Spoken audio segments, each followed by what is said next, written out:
Ya, selamat malam. Malam.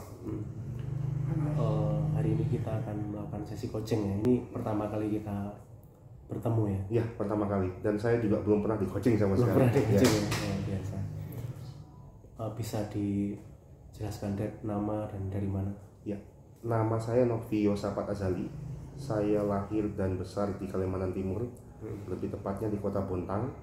Saya lahir tanggal 24 November tahun 1985.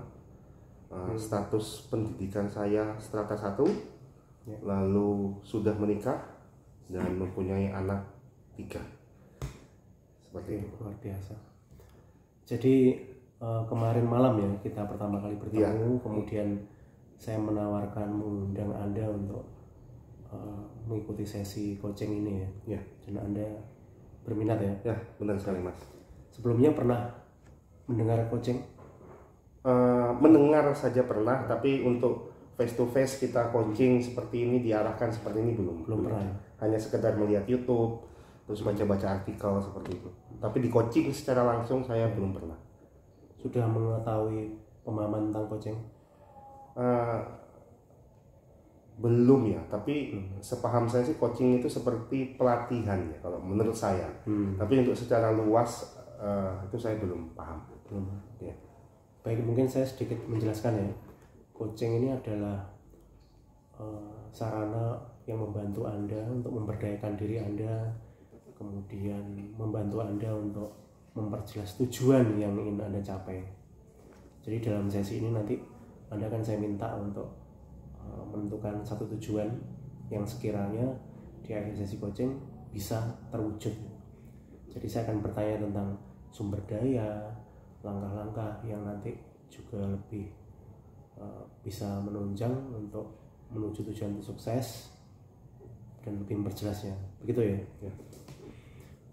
Nanti saya juga akan mendukung Anda, mendengarkan Anda lebih jauh, penjelasan Anda juga nanti mungkin memberikan umpan balik. Nah, umpan balik yang saya berikan nanti mungkin bisa tepat, bisa juga nggak tepat. Tidak apa-apa ya? Ya, tidak masalah. Baik, Anda siap ya? Siap.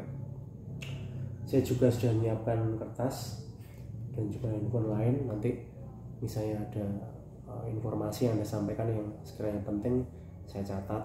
Itu tidak apa-apa ya? Tidak apa-apa. Nah, di akhir sesi coaching ini apa yang ingin Anda tuju? Saya ingin berusaha ya. Jadi usaha yang ingin saya lakukan di tahun ini adalah beternak. Beternak. Ya, beternak. Kalau memang mau ditanya lebih spesifiknya itu adalah peternakan babi, tetapi secara modern. Seperti itu. Oke, peternakan babi secara modern. Ya, babi potong. Babi potong Ya. Menurut Anda apakah realistis jika keinginan untuk berusaha itu bisa Anda capai di akhir sesi coaching ini nanti? Kita lihat nanti. Maksudnya seperti apa nanti kita saling bertukar. Oke, tapi realistis ya? Realistis. Oke, situasi saat ini apa yang terjadi? Situasi yang terjadi saat ini, kebetulan saya tinggal di Kalimantan Timur yang sudah saya sampaikan di awal tadi, di Kota Bontang. Ya. Jadi di Bontang itu sendiri ya mungkin sudah diketahui di Bontang itu ada 2 perusahaan BUMN yang cukup besar, yaitu Pupuk Kaltim dan LNT Bajak. Tapi ke arah ke sini semenjak pemerintahan ini sudah mulai open dengan investor-investor luar, banyak perusahaan-perusahaan asing yang berinvestasi di Kota Bontang. Nah, kebanyakan itu dari China. Nah, sedangkan untuk China ini sendiri kita tahu babi adalah salah satu lauk yang mereka konsumsi. Iya. Sedangkan bukan berarti di Bontang tidak ada peternakan babi potong, sangat ada namanya di Kampung Kanaan. Cuman di mereka sendiri pun tidak mampu untuk memenuhi kebutuhan permintaan dari customer. Karena di Kota Bontang sendiri juga masyarakatnya heterogen, dengan kebutuhan daging babi juga sangat tinggi, apalagi dekat dengan Kota Samarinda, ibu kota provinsi Kalimantan Timur, yang kita tahu sendiri bahwa babi itu sendiri juga banyak permintaan dari Kota Samarinda. karena banyak sekali peminat dan warung-warung makan. Ya. Nah, ditambah dengan perusahaan yang asing yang berinvestasi di Kota Bontang, dan rata-rata mayoritas karyawannya kebanyakan memang dari China, dan juga mereka sangat membutuhkan. Jadi itu sangat berkekurangan. Nah, kenapa saya lebih memilih berternak babi modern? Karena lebih ke sistem manajemennya sebenarnya yang saya lihat. Karena dari menurut saya menurut saya peternakan babi yang konvensional yang sekarang sudah terjadi di Bontang itu sangat tidak bisa berkembang dan juga tidak bisa memenuhi target. Karena menurut saya babi ini sama saja seperti ayam potong. Ayam potong ini kan kita tahu sendiri umurnya 1-3 bulan siap jual. Nah, sedangkan kalau babi yang diternakkan secara biasa dengan pakan yang hanya bahasanya dari sisa makanan atau seadanya saja, nah itu target tersebut tidak bisa kita penuhi. Karena yang kelebihan dari beternak modern ini satu, umur babi itu kita bisa prediksi, berat babi kita juga bisa tentukan karena pakan, dan juga yang paling terpenting adalah sanitasinya. Nah, sanitasi dari babi itu sendiri untuk pembuangan kotorannya, kebersihannya, karena itu sangat berpengaruh sekali dengan kesehatan babi. Jadi itu sih yang info yang maksudnya yang saya sudah baca dari beberapa artikel, saya nonton dari YouTube, ya kan. Jadi memang sangat worth it sekali untuk berusaha atau berternak babi modern di tempat saya sekarang, seperti itu. Baik, apakah ini artinya Anda memandang bahwa ingin membuka bisnis babi potong ini adalah hal yang strategis di Bontang? Ya, sangat realistis dan sangat strategis untuk sekarang ya. Untuk sekarang karena ya semakin banyak orang mengkonsumsi makanan babi ini sendiri.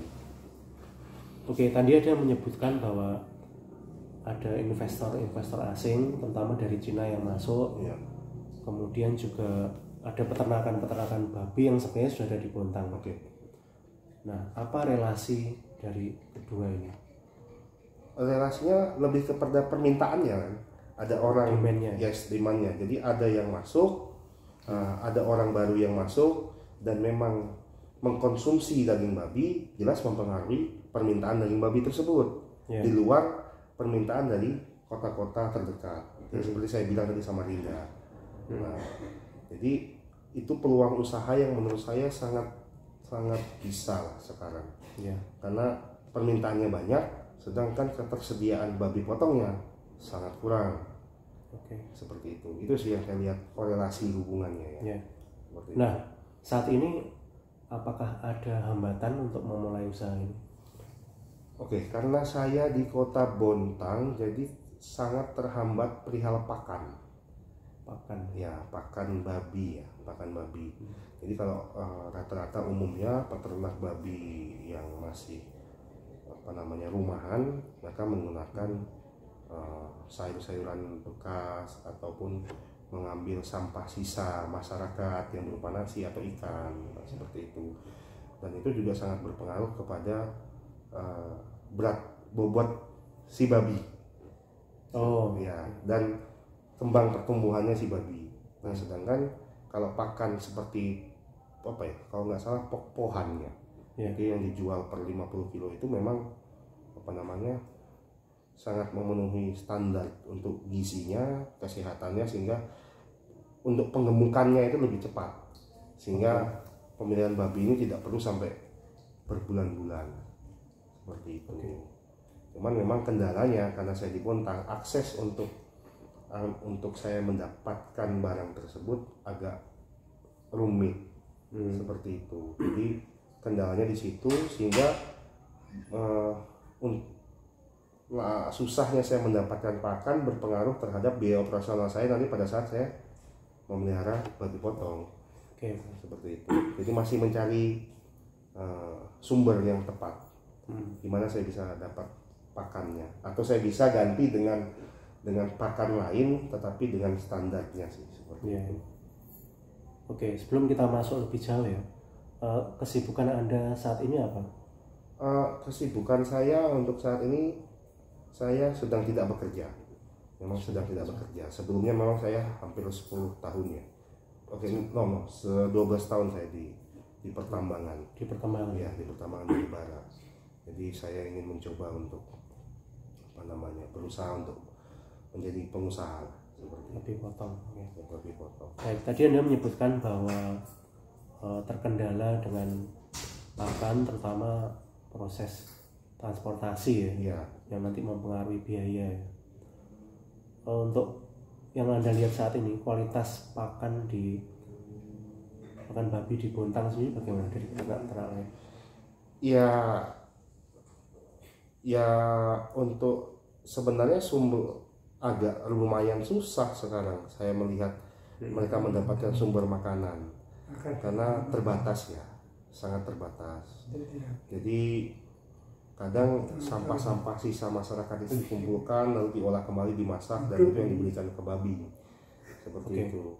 Ya menurut saya itu sangat berpengaruh lah terhadap kualitas daging, tumbuh kembangnya si babi itu sendiri, sehingga biaya operasionalnya ataupun jerih payah kita waktu yang kita butuhkan untuk memelihara babi ini tidak setimpal dengan apa yang kita harapkan, kan seperti itu. Ya, oke.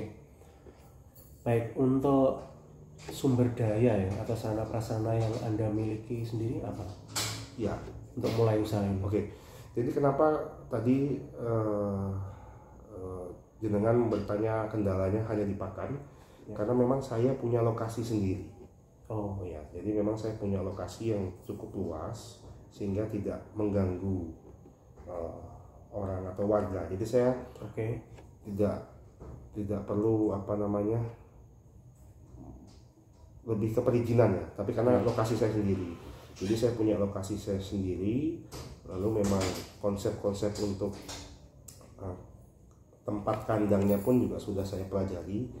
Ya, karena sekarang dunianya sudah online, jadi saya cukup belajar di YouTube, ya kan? Ya, tinggal untuk dana itu sendiri saya juga punya beberapa sisa-sisa cadangan dana untuk saya. Dana sudah ada ya? Ya saya anggap dana sudah ada karena ada aset yang bisa saya gunakan untuk memodali pertama si peternakan babi ini tadi, seperti itu. Baik, jadi sudah ada dana juga lokasi ya? Lokasi, yang terpenting kan lokasi ya Mas ya. Karena memang walaupun kita Bontang ini sangat Pancasila, tetapi kan faktanya di lapangan kan tidak seperti itu. Cuman kan kemenangan saya kan ada lokasi yang cukup jauh dari masyarakat sehingga tidak mengganggu seperti itu. Dan pun peternakan babi modern ini juga dari kalau orang bilang wah babi bau, kotorannya bau bisa mengganggu bla bla bla, dibuang ke sungai. Nah sedangkan peternakan babi modern yang saya akan buka ini, yang akan saya usahakan, sanitasinya pun saya akan buat. Jadi bahasanya kotoran dan segala macam langsung di sepi tank. Jadi air pun 24 jam karena di lokasi tempat saya itu ada sumur bor yang sudah saya siapkan memang. Ya. Jadi ya bagi saya sudah sangat cukup mumpuni lah.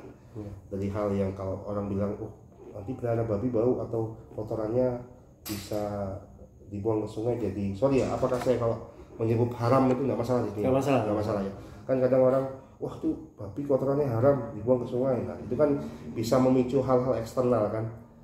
Tapi karena lokasinya saya sendiri dan saya pun merasa bahwa peternakan babi modern ini juga sudah didesain sangat luar biasa, jadi tidak akan mengganggu.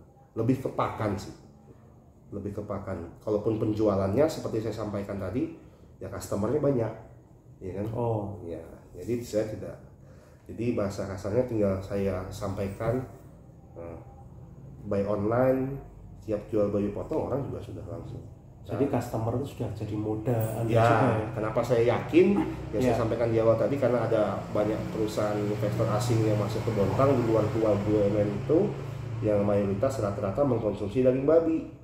Di satu sisi juga ada permintaan di kota Samarinda, ibu kota provinsi itu sendiri pun yang sangat membutuhkan daging babi. Seperti itu. Jadi sedangkan babinya sendiri Anda memperolehnya dari mana? Dari Bali ya, dari Bali. Karena kita tahu sendiri Bali itu memang tempatnya babi Yeah. potong ya. Yeah. Seperti itu, sangat terkenal lah babi guling ya. Oh.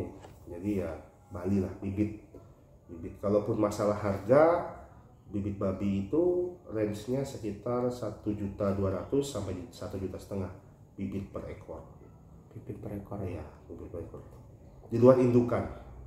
Yeah. Nah, di luar indukan. Kalau indukan itu sendiri kisaran di angka 10 sampai tidak terbatas. Karena dia tergantung orang ya. Namanya indukan ini kan cuman pasti di angka 10 lebih untuk indukannya. Tapi untuk anak-anaknya yang masih kecil itu sekitar 1,2 sampai 1,5 paling mahal. Luar biasa. Jadi Anda sudah menyiapkan ya sumber dayanya sudah saya secara rinci, sudah diperhitungkan juga. Ya. Kalau dari motivasi diri sendiri, mengapa ingin memulai usaha babi ini? Tadi kan sudah dikatakan bahwa ini strategis karena banyak investor. Tapi kalau perasaan Anda, motivasi Anda apa? Momentumnya saja yang menurut saya pas. Kesempatan momentum karena kesempatan pasti tidak datang 2 kali ya. Saya melihat momentum yang sangat pas, terus secara apa ya?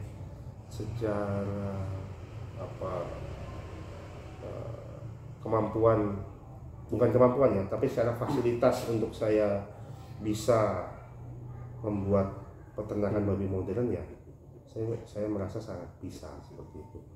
Lebih ke momentum sih ya, kesempatan, chance peluang. Kalaupun chance peluangnya ayam ya saya akan ayam, tapi karena chance momentum peluangnya babi. Ya di babi. Yang terus yang paling mendasari adalah karena memang saya ingin berusaha, berbisnis seperti itu. Itu yang paling mendasar. Capek jadi karyawan. Iya. Seperti itu. Mantap sekali. Ya. Baik. Kira-kira ada nggak suasana hati yang ingin Anda bangun ketika ingin memulai bisnis babi potong ini? Lebih ke saya harus mencintai dulu, ya kan? Sama seperti kita melakukan satu pekerjaan, kalau kita tidak mencintai pekerjaannya maka pekerjaan juga akan amburadul kan. Jadi lebih ke passion saya, bagaimana saya mencintai dulu si peternakan babi ini sih. Saya lebih supaya dalam menjalankannya juga fun gitu kan. Jadi nggak ada beban, bukan karena saya terpaksa melihara babi, tapi karena keinginan saya ya, dan memang saya senang menggelutinya, dan memang saya juga sangat senang mengkonsumsi daging babi kan seperti itu. Berarti memang ada ini ya, ada kesukaan juga untuk mengkonsumsi daging babi. Kesukaan untuk mengkonsumsi. Intinya ya kalau kita nggak suka dengan hal sesuatu kan juga tidak akan kita kerjakan dengan hati yang penuh ya. Jadi mencintai tadi ya, mencintai dulu sih. Oke. Berikutnya langkah-langkah apa yang mau Anda lakukan untuk memulai usaha ini? Mungkin step awal yang sudah saya persiapkan adalah lokasi ya. Lokasi dulu yang pertama. Setelah lokasi, step kedua adalah saya merancang kandang babi itu ya, sesuai dengan standar. Nah, standar itu saya dapat dari mana ya? Saya baca dari buku online dan saya lihat dari YouTube ya kan. Lalu setelah kandang lebih ke pakan. Nah, pakan ini yang masih menjadi menjadi kendala ya, hambatan.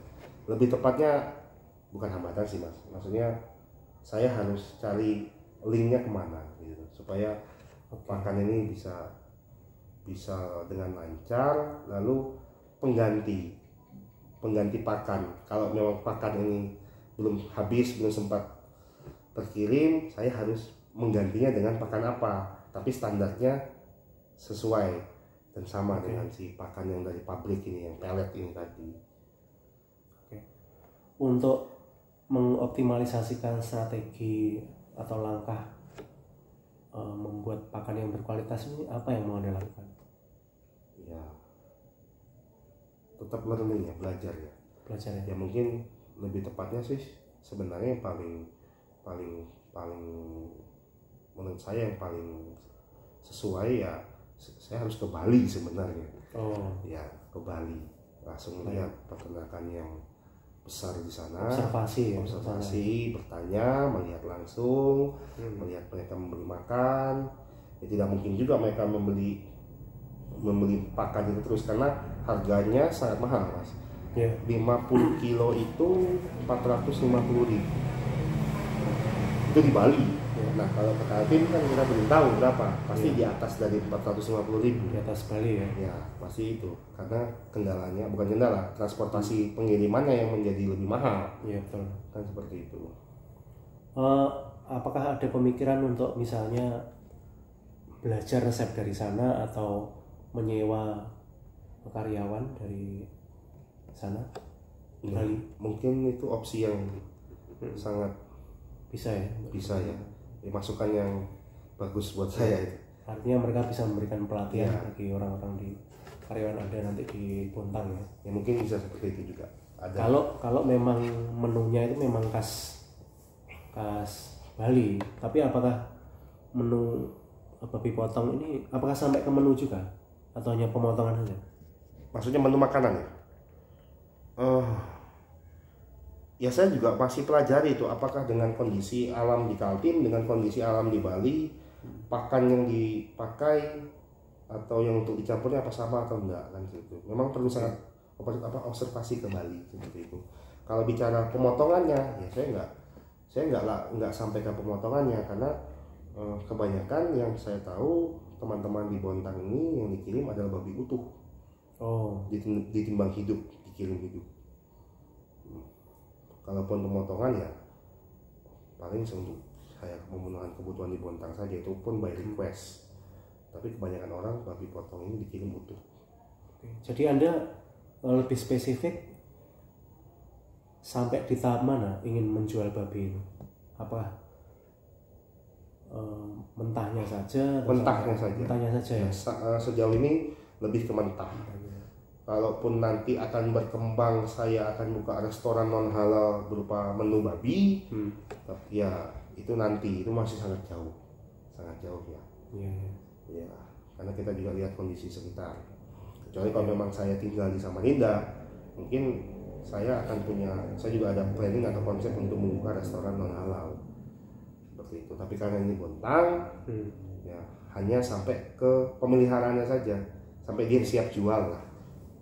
Misalnya dengan ukuran sekian, umur sekian, ukuran dengan bobot sekian, karena requestnya kan berdasarkan bobot juga, Mas. Seperti itu. Ada nggak nilai yang mau Anda bangun ketika Anda memulai usaha pemotongan babi ini?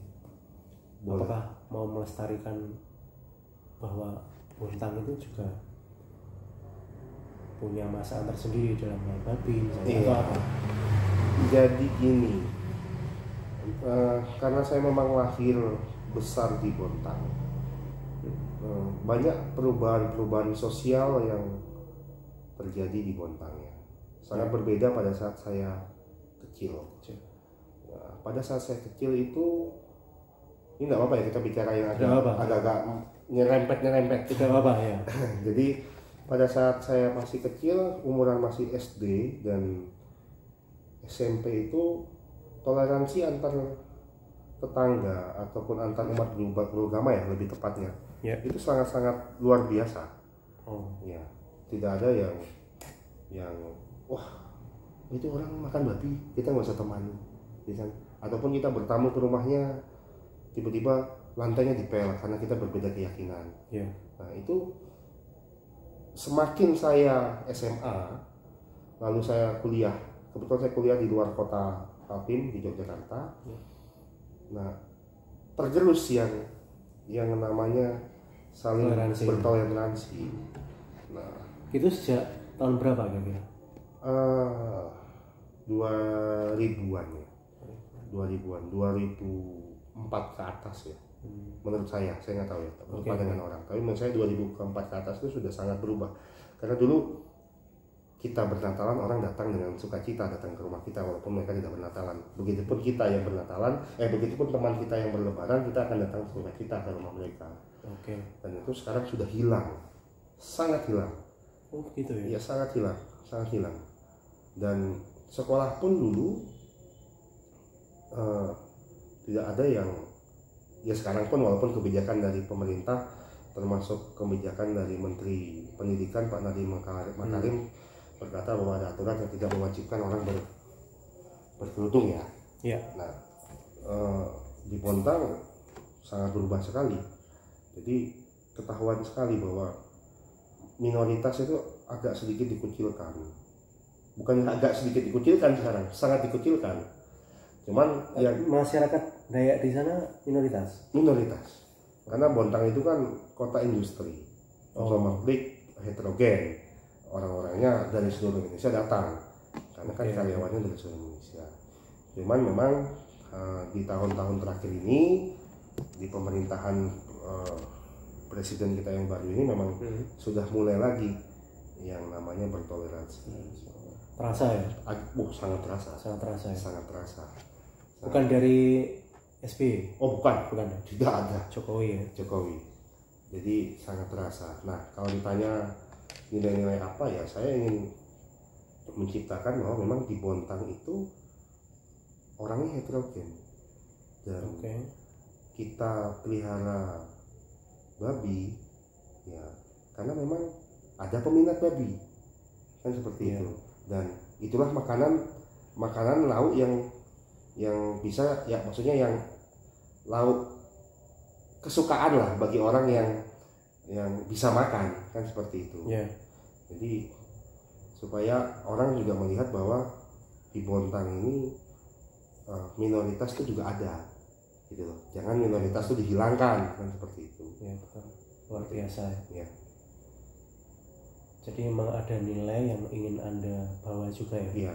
Ketika ingin memulai usaha pemotongan babi ini. Ya apa yang salah dengan babi? Kan tidak ada yang salah dengan babi. Tidak ada yang salah. Ya kalau memang babi itu diharamkan, berarti teman-teman yang tidak makan babi ya silakan tidak makan. Ya kan? Kita pun tidak ada mengajak, oh sini loh ada babi makan. Enggak toh. Harusnya teman-teman juga yang tidak makan itu ya harusnya kalaupun dia tidak makan dan itu haram, kenapa mereka harus tersinggung? Ya kan? Toh juga babi nggak ada ngejar mereka. Toh yang makan babi juga orang-orang yang menghalalkan babi kan seperti itu. Ya. Oke, tadi Anda mengatakan bahwa ada rasa mencintai kalau ingin memulai usaha ini. Berapa persen kecintaan Anda untuk ingin memulai usaha babi ini? Ya saya kalau dihitung persen saya nggak bisa jawab ya. Cuman saya belajar dari pengalaman saya pernah bekerja. Di saat kita contoh saya dulu sebagai karyawan. Kalau kita kerja di bawah tekanan lalu kita tidak memaksakan diri kita untuk mencintai job desk kita, akan lebih stres, Mas. Tetapi kalau kita pun di bawah tekanan under pressure, tapi kita suka dan enjoy dengan pekerjaan kita, itu juga akan mengurangi beban kita dan mental kita untuk bekerja seperti itu. Nah, babi pun sama. Jadi yang membuat saya motivasinya gini, saya berpikiran bahwa dengan saya berusaha berarti saya tidak diperintah orang, lalu saya bisa bermanuver ataupun bisa mengutak-atik usaha saya sendiri tanpa ada tekanan. Ya, saya juga berpikiran di pikiran saya bahwa dengan saya beternak babi, hidup saya bisa dirubah kan seperti itu. Jadi pemikiran Anda lebih ke ingin meningkatkan ekonomi ya. Dan kecintaan pada babi itu tidak pernah memikirkan ini halal atau haram, meskipun sempat terpikir ya. Tapi kan itu tidak jadi masalah ya. Tidak jadi masalah. Karena saya lihat perkembangan di pemerintahan sekarang ya, toleransi kita juga sudah mulai tumbuh kembali. Seperti itu. Baik. Untuk memulai usaha ini, perubahan apa yang ingin Anda ciptakan dalam diri Anda? Disiplin. Lebih disiplin. Ya, jadi namanya kita berusaha ini banyak artikel ataupun sumber-sumber dari online yang saya baca, namanya kita menciptakan usaha sendiri ini berarti memang kita harus lebih mendisiplinkan diri kita. Nah, seperti itu. Harus, jadi kadang orang berpikir gini, oh dengan saya bekerja saya disiplin karena saya ikut waktu perusahaan. Tapi di saat kamu berusaha, sendiri dan menciptakan usahamu sendiri, kamu harus 100 kali bisa lebih menekan disiplinmu. Seperti itu. Disiplin diri sebenarnya. Disiplin diri. Iya. Apakah itu artinya saat ini Anda masih belum disiplin? Sampai sekarang masih belum menurut saya. Iya, banyak hal-hal yang kecil yang masih saya tunda. Dan itu juga sangat berpengaruh dalam hidup saya. Seperti itu. Nah, disiplin diri lebih tepatnya, Mas. Disiplin diri. Iya. Ada nggak kebiasaan baru yang mau atau habit baru yang mau Anda bangun? Entah itu habit ucapan atau perilaku atau apa? Iya. Tentunya luas ya kalau saya bilang disiplin diri.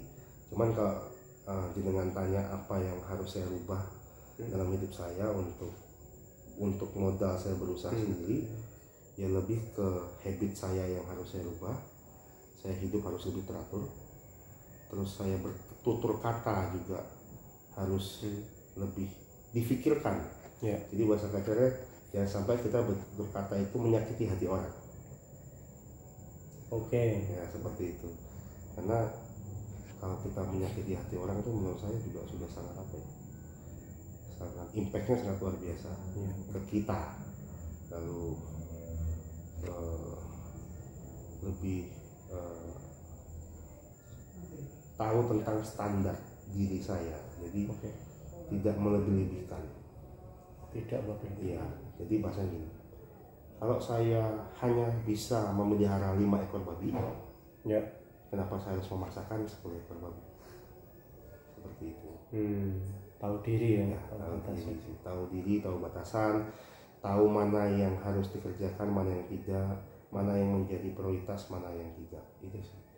Karena kita kan sendiri ya. Nah, ada yang mengontrol kita, maksudnya standar operasional pekerjaan SOP yang biasa kita kerja di perusahaan kan SOP-nya sudah ada. Kita kan diatur oleh SOP itu kan, kamu harus masuk jam sekian, kamu kalaupun sakit harus minta surat keterangan dokter, ya kan. Terus kamu punya target sekian, job desk-mu ini kan beda kalau kita berusaha sendiri. Kembali ke diri kita sendiri kan, seperti itu. Nah, tapi ada nggak pemikiran, oh aku ingin membuat job desk, karena nanti kan Anda juga punya karyawan-karyawan. Untuk bos, setidaknya ada job desk, bos harus ngapain. Belajar dari pengalaman saya bekerja memang perlu, karena manajerial itu memang harus tetap diterapkan di dalam usaha kita. Jadi termasuk nanti standar manualnya seperti apa. Lalu kalaupun nanti saya memang harus menggunakan orang lain atau saya perlu karyawan, berarti di situ karyawan saya standar kerjanya apa, terus cara saya menggaji dia seperti apa, dan itu juga memang harus ada terus yang saya tulis. Tidak bisa kita hanya lisan, tapi memang menurut saya segala sesuatu itu harus ditulis, karena kalau tidak ditulis orang tidak bisa membaca. Gitu. Planning Anda harus Anda tulis ya. Iya. Ada nggak habit ucapan, kebiasaan ucapan yang mau Anda bangun di dalam memulai bisnis ini? Misalnya harus bisa mengulang kata harus bisa. Seperti itu. Pasti bisa. Jangan sampai ada kepikiran aku saya nggak bisa, atau saya insecure dengan keadaan diri saya, tiba-tiba saya bilang ngedrop. Enggak. Ya, harus bisa. Cuman susah sih itu, Mas. Iya. Bisakah Anda memvisualisasikan ketika Anda memulai bisnis ini, Anda itu sebagai apa? Bisnis pemotongan babi. Kan Anda tadi mengatakan bahwa ada investor masuk, kemudian momentum ya, kemudian Anda juga ada kecintaan terhadap babi yang berbentuk makanan, juga ingin menumbuhkan nilai-nilai bahwa di minoritas itu tidak boleh dipandang remeh ya, di Bontang ingin menumbuhkan toleransi lagi. Ada nggak visualisasi Anda membayangkan diri Anda sebagai apa ketika memulai usaha? Ya, saya memposisikan diri saya sebagai pelayan. Maksudnya saya menyiapkan apa yang dibutuhkan orang, kan seperti itu. Intinya ya saya melayani orang. seperti itu. Kalau disimbolkan bentuknya apa? Pelayan. Pelayan ya Gambarannya apa? gambarannya ya seperti kita pelayan itu lebih agak luas ya sebenarnya ngomong. Apakah misalnya digambarkan aja, disimbolkan apa? Tangan gini atau jongkok atau gimana? Ya lebih kita memberilah seperti ini kan, memberikan yang terbaik, melayani lah. Jadi konsep untuk untungnya dulu tuh kita jauhkan dulu, tapi kita melayani dulu. Ya. Kenapa saya bisa ngomong seperti ini? Karena mungkin selama saya hidup banyak hal yang terjadi dalam hidup saya, sehingga banyak hal yang harus dirubah. Jadi Banyak hal yang harus dirubah. ya di luar saya ingin berusaha ya, tapi memang menurut saya hidup yang paling tepat itu adalah melayani. Itu sudah paling pas itu. Oke, Paling pas. Cuman kalau saya sekarang bisa ngomong seperti ini mungkin gampang, tapi prakteknya pun saya juga sampai sekarang masih belum bisa. Nah, apa dampaknya bila tujuan Anda untuk membuka lapangan kerja berbentuk pemotongan babi ini sudah berhasil? Iya, mungkin dampak yang paling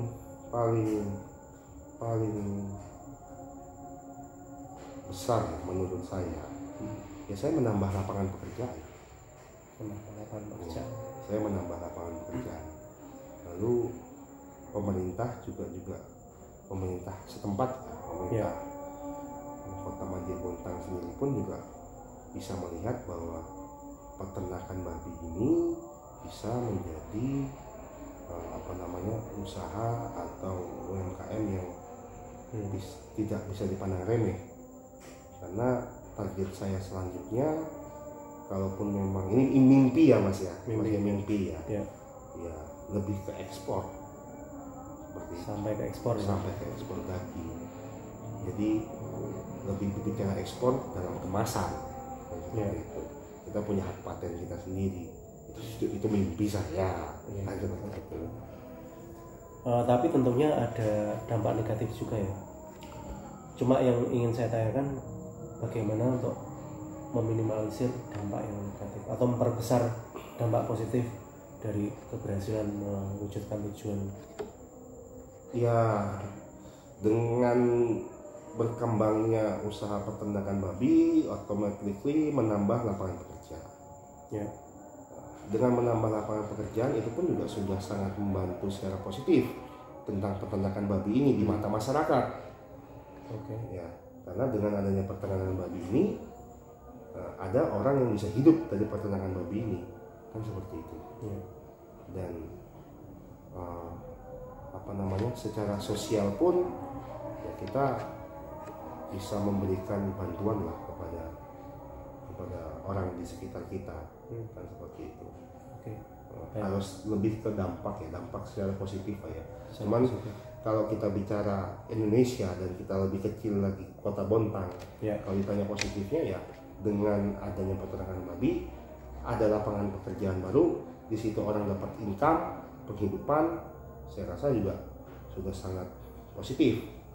Dan kalau ditanya negatifnya ya karena menurut saya ini bicara tentang orang mendapatkan pekerjaan, dengan bekerja orang dapat hidup, ya itu akan membackup yang negatifnya. Mungkin lebih ke penolakan, itu ada kandang babi apa gimana ya kan. Tapi kan dengan ada kandang yang babi bisa mensejahterakan orang. Kenapa harus menjadi negatif? Kalau kita singgungkan, kita serempetkan dengan halal dan tidak halal, sedangkan kan kita tidak mengganggu orang, kan seperti itu. Apa kan gitu ya? Iya, luar biasa. Baik, tadi Anda sudah mengungkapkan banyak hal ya, sumber daya, kemudian kesulitan yang dihadapi, lebih ke cara mendapatkan pakan ya, kemudian langkah-langkah yang mau Anda lakukan. Nah, saya ingin bertanya tentang ketangguhan. Ketangguhan seperti apa yang harus Anda lakukan untuk sampai tujuan Anda membuka pemotongan babi ini berhasil? Konstan. Jadi konsisten itu sih. dengan saya mendisiplinkan diri berarti konsisten. Itu saja. Oke. Konsisten. Luar biasa. Kuncinya konsisten. Baik, dalam jangka waktu dekat ini, setelah ini action plan apa yang mau dilakukan? Action plan yang saya lakukan mungkin dari arahan jenengan, mungkin saya bisa observasi atau saya bisa mengajak trainer ya, pelatih mungkin ya, untuk secepat mungkin saya gunakan lokasi yang ada untuk saya bangun peternakan seperti itu. Biasa ya. Jadi yang mau dilakukan observasi ya setelah ini ya. Observasi. Oke, setelah observasi mengefektifkannya bagaimana? Boleh. Apakah mau langsung berangkat ke Bali atau Gini, sekarang kan kita segala sesuatunya bisa via online ya dengan teknologi yang ada. Oke. Mungkin bisa kita manfaatkan dengan teknologi yang ada. Mungkin saya bisa melewati Zoom atau Google Meeting. Tapi kalaupun memang dirasa sangat perlu untuk langsung melihat ya, saya ke lokasinya langsung. Oke. Tapi menurut saya dengan untuk sementara ya, dengan online pun saya rasa Online cukup ya. itu Anda lakukan sendiri atau ada karyawan atau rekan yang mau? Ya, karena ini baru start saya berawal ya, saya sendiri. Ya di luar saya juga mungkin saya konsultasi, saya minta pendapat teman-teman lah. Ya. Seperti itu. Baik, tadi ada mengatakan bahwa perlu mendisiplinkan diri, kemudian juga perlu konsisten. Nah, kemudian untuk melakukan langkah-langkah tadi ya, kira-kira reminder atau pengingat apa yang mau Anda terapkan untuk melakukan langkah-langkah itu? Reminder saya adalah yang sudah saya alami selama ini, yaitu selama saya hidup apa yang sudah saya terjadi lah. Oke. Yang terjadi, jadi itu yang menjadi reminder saya seperti itu.